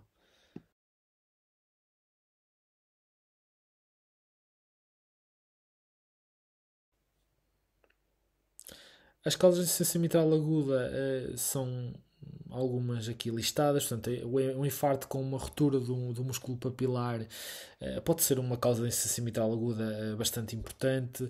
Endocardites infecciosas, uma ruptura de uma corda, uma destruição de uma prótese valvular, são tudo causas de insuficiência mitral aguda. Estes doentes têm que fazer ECG e ecotransetorácica obrigatoriamente. ECG porque podemos estar aqui na dependência de um infarto que esteja a acontecer ou que tenha acontecido e que tenha como complicação mecânica uma ruptura do músculo papilar. Quanto mais súbita a insuficiência mitral vai ser pior tolerada. Portanto, aqui o que é que acontece? Vai de forma súbita e de difícil acomodação, o ventrículo, em vez de injetar o sangue para a aorta, vai encontrar ali uma câmara de menor pressão que é a aurícula esquerda e vai enviar o sangue praticamente todo para a aurícula esquerda. Portanto, imaginem o sangue que é injetado para a aorta a ser injetado para a aurícula esquerda a uma pressão brutal, que vai fazer com que, e de forma completamente aguda, uma aurícula pequenina que não está adaptada a receber tanto volume, aquele volume vai ser rapidamente transmitido à circulação pulmonar. Portanto, o doente entra muito, muito, muito rapidamente, em minutos, em edema pulmonar franco, e a mortalidade é extremamente elevada. Portanto, estes doentes acabam por ter quadros de taquicardia compensatória. Porquê? Porque o débito cardíaco baixa francamente, porque nós não estamos a enviar sangue para a aorta, mas sim para a aurícula esquerda. Portanto, os doentes vão ficar hipotensos, vão entrar em choque, vão entrar em edema agudo do pulmão, e a prioridade é sempre a estabilização hemodinâmica.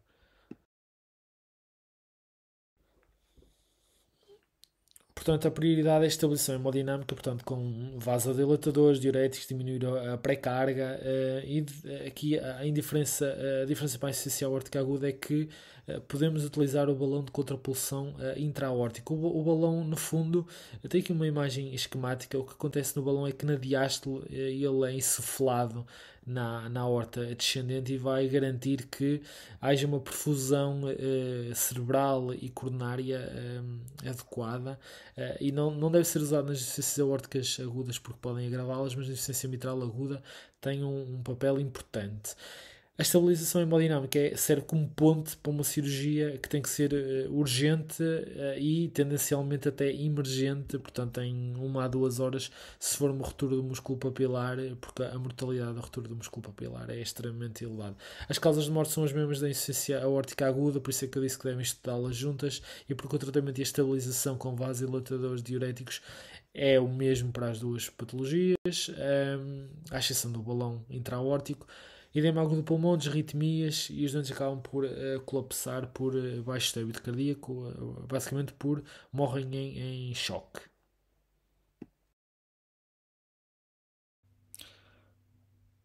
Para terminar aqui esta parte teórica, coloquei este resumo das intervenções valvulares, porque eu acho que estudar isto isoladamente pode ser um bocadinho difícil, mas se vocês conseguirem agrupá-las, pode facilitar muito o vosso estudo. Portanto, agrupei em estenose aórtica e insuficiência aórtica e depois as válvulas mitrais. Portanto, intervenções para quando intervir na válvula, o que é que podem tirar já daqui? Que todos os sintomáticos são para intervir. E depois a fração de injeção entra em todos, exceto na estenose mitral, em que não entra a fração de injeção, e normalmente são 50%. Portanto, estenose aórtica 50%, abaixo de 50%, na insuficiência aórtica também abaixo de 50%. Na insuficiência mitral é a exceção, nós consideramos abaixo dos 60%, que é aquele pseudo-normal, mas consideramos abaixo dos 60%. A estenose mitral não entra com o ventrículo esquerdo, tem outros critérios que são muito semelhantes aqui à insuficiência mitral. Dizer mais uma vez que a substituição deve ser sempre preferida nas valvulopatias aórticas e a reparação nas valvulopatias mitrais.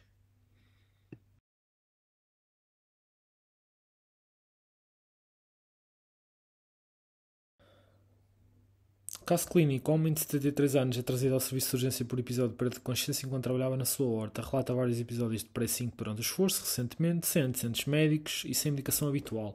Ao exame objetivo, a pressão arterial 108/86, frequência cardíaca 82, 98% em ar ambiente, auscultação regular com sopro sistólico 3 em 6. A auscultação pulmonar tem um murmúrio vesicular mantido, sem ruídos, estase e simétrico. O ECG tinha sinais eletrocardiográficos compatíveis com a hipertrofia ventricular esquerda e alterações secundárias do segmento ST. Qual é a patologia mais provavelmente implicada?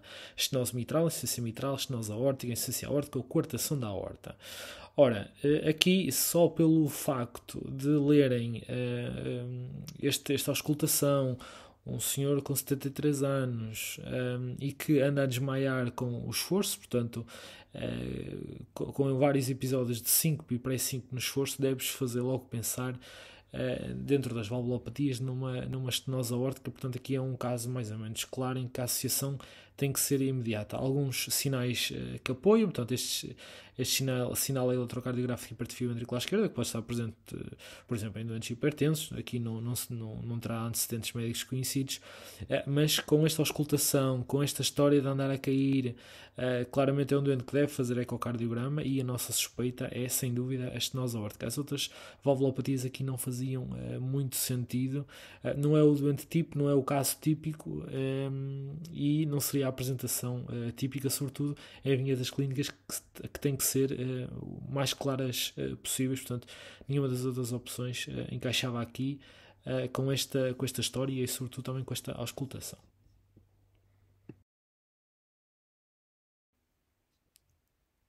Caso clínico, então, homem de 71 anos que vai à consulta anual com o seu médico assistente, antecedentes pessoais relevaram uma hipertensão arterial essencial, uma insuficiência venosa crónica, uma dislipidemia ou prótese da anca esquerda, medicado com enalapril 20, atorvastatina 10, e no mês passado recorreu à urgência por um episódio de FA com resposta ventricular rápida, de novo, com difícil controle da frequência com fármacos, pelo que foi realizada a cardioversão elétrica com sucesso, ficando de ritmo sinusal à data de alta.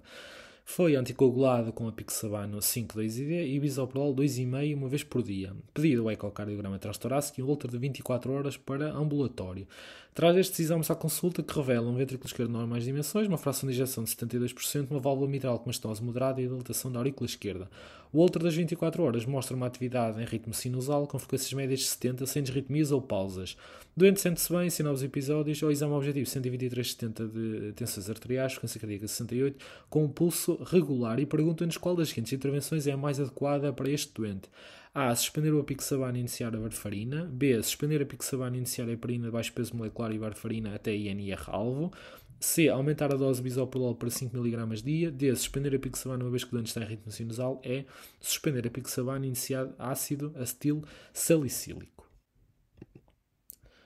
Portanto, em resumo, temos um doente que tem este episódio de FA, é necessário cardioverter, sai em ritmo sinusal e tem este eco com uma estenose mitral moderada. Pronto, podemos indagar aqui sobre a etiologia da estenose mitral. Sabemos que a maior parte são estenoses reumáticas, mas não nos é dado nenhuma pista ecocardiográfica, portanto, ficamos só aqui pela suposição. Tem já uma dilatação da aurícula esquerda que bate ser também com o facto de ter uma estenose mitral e, portanto, isto faz logo pensar que este FA provavelmente vai ser uma FA que se vai tornar permanente, porque já tem uma dilatação auricular e a FA surge muito nesta situação e muitas vezes já é difícil manter as doentes em ritmo sinusal. Apesar de tudo, o Holter mostra-nos um doente com um ritmo sinusal. Portanto, temos um doente com um DOAC, um apixabano, um bom fármaco, um bom DOAC, mas que tem uma estenose mitral moderada, portanto aqui é contraindicação para fazer DOAC e portanto nós vamos ter que iniciar um antivitamínico K. Varfarina ou acenocomarol são as duas opções. Aqui temos só a hipótese da varfarina, portanto aqui a hipótese, o que temos de fazer aqui é suspender o apixaban e iniciar o varfin. Qual é aqui a questão tricky nesta vinheta clínica? É que nós não devemos começar o varfarino de imediato. Devemos fazer um período de ponte com a heparina de baixo peso molecular até atingirmos o INR-alvo, geralmente entre 2 e 3, e então suspender a heparina de baixo peso molecular e o doente fica só com o varfin. Portanto, nos primeiros dias após o início do varfin, o doente fica no estado pró-trombótico e nós temos de o proteger com esta heparina. Iniciar a aspirina não faz todo sentido, o doente precisa de anticoagulação e não de antiagregação. Suspender a apixaban uma vez que o doente está em ritmo sinusal não é a resposta correta. O doente, além de ter uma estenose mitral moderada que já lhe aumenta o risco de tromboembólico, tem uma FA paroxística, pelo que não devemos suspender qualquer anticoagulação. Aumentar a dose de bisoprolol também não me parece correto, uma vez que o doente tem frequências controladas, está assintomático, o Holter mostra frequências médias boas, portanto também não era a opção mais correta. Aqui a opção mais correta é então suspender o apixaban, iniciar a heparina de baixo peso molecular e a varfarina até ao INR-alvo.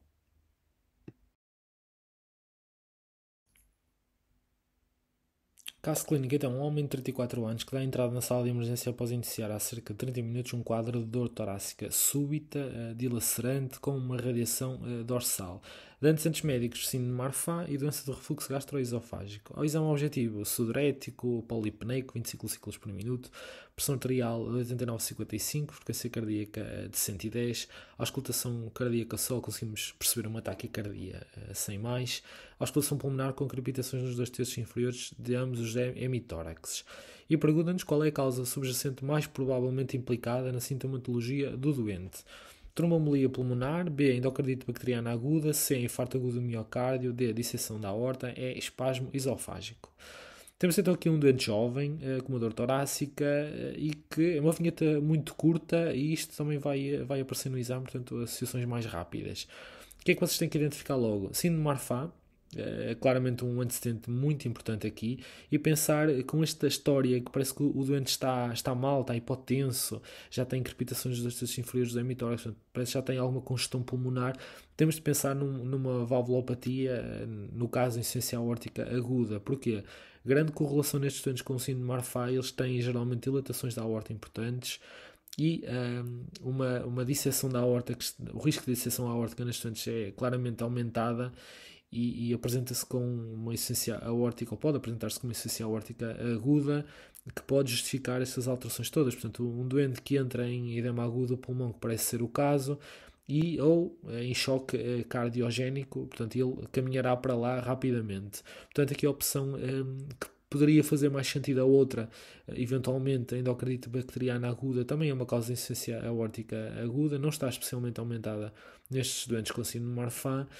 Podia justificar aqui a sintomatologia, lá está um quadro agudo, mas não temos aqui nada na história que nos indique que não há febre, não há nenhum contexto relevante que nos fizesse pensar numa endocardite. Tromboembolia pulmonar não era descartar por completo, mas também não temos aqui nada ao exame objetivo que nos indicasse uma tromboembolia pulmonar. Portanto, esta história é esta congestão, portanto, há aqui um claro quadro de insuficiência cardíaca aguda e geralmente a tromboembolia pulmonar não tem este aspecto na vinheta clínica. Espasmo esofágico, claramente não, é aqui um confundidor, ele tem doença refluxo gastroesofágico, mas o espasmo esofágico não se apresenta assim, não justificava todas as alterações hemodinâmicas de hipotensão, taquicardia, crepitações, portanto, é muita fruta para um espasmo esofágico. Infarto agudo do miocárdio, não era totalmente descabido, portanto tem uma dor torácica, a irradiação dorsal realmente até pode acontecer, mas depois é um doente jovem, não bate aqui muito certo. Pode-se apresentar com um quadro de insuficiência cardíaca aguda, nomeadamente com uma complicação do próprio infarto, mas não será o doente tipo, um doente jovem. Aqui temos mesmo de pensar, e aqui perguntamos qual é a causa mais provável, portanto não é de excluir, este doente tem que fazer eletrocardiograma, sem dúvida, e tem de fazer o controle analítico com marcadores, portanto, mas aqui claramente temos de fazer um ecocardiograma como primeiro passo, excluir uma disseção da aorta por eco. Se não for aparente, pode ter mesmo de fazer um ataque após a estabilização do quadro. Portanto, aqui a opção mais correta seria a disseção da aorta.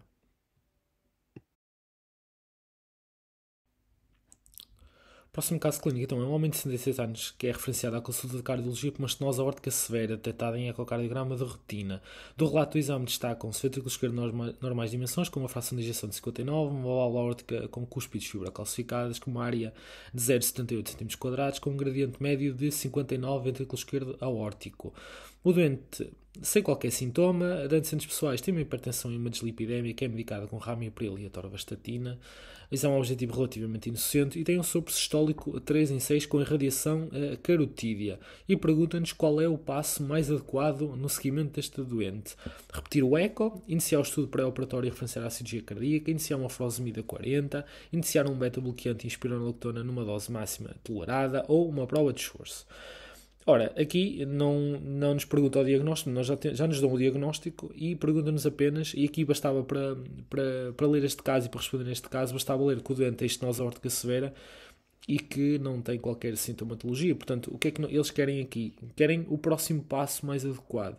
Nós já sabemos que o doente tem uma estenose aórtica severa e aqui a ideia é sabermos quais é que são as indicações para operar. Portanto, na estenose aórtica nós temos essencialmente duas indicações, portanto, doentes sintomáticos e o doente é assintomático, e quando a fração de injeção é inferior a 50%. Portanto, aqui já fica excluído porque a fração de injeção é de 59%, portanto, nunca será por aqui.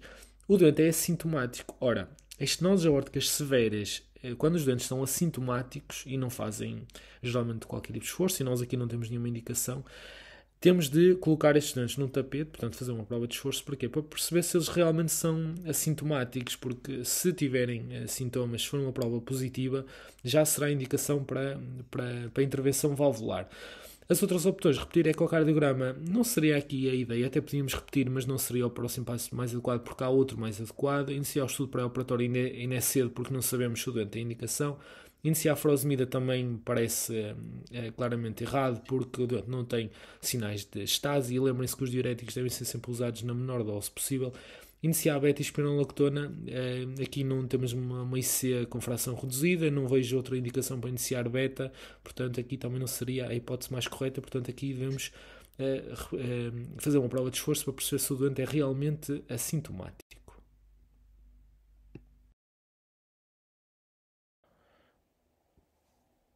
Terminamos então a aula de valvulopatia. Espero que tenha sido proveitoso. Há alguma dúvida que tenham, estejam à vontade para enviar e-mail. É uma aula que acho que é útil estudarem, agrupar e tentar perceber as diferenças entre as diferentes valvulopatias e estudar aquelas duas agudas em conjunto. Desejo-vos a maior das sortes para o vosso estudo. Nesta primeira fase acho que é realmente importante ver bem as aulas e depois treinar casos também com calma, tentar ler bem a vinheta clínica e depois aprimorar a técnica de leitura, e também vocês com o tempo também vão começar a perceber o que é mais importante retirar da vinheta clínica. Desejo-vos então a maior das sortes, obrigado pela atenção e resto de um bom trabalho.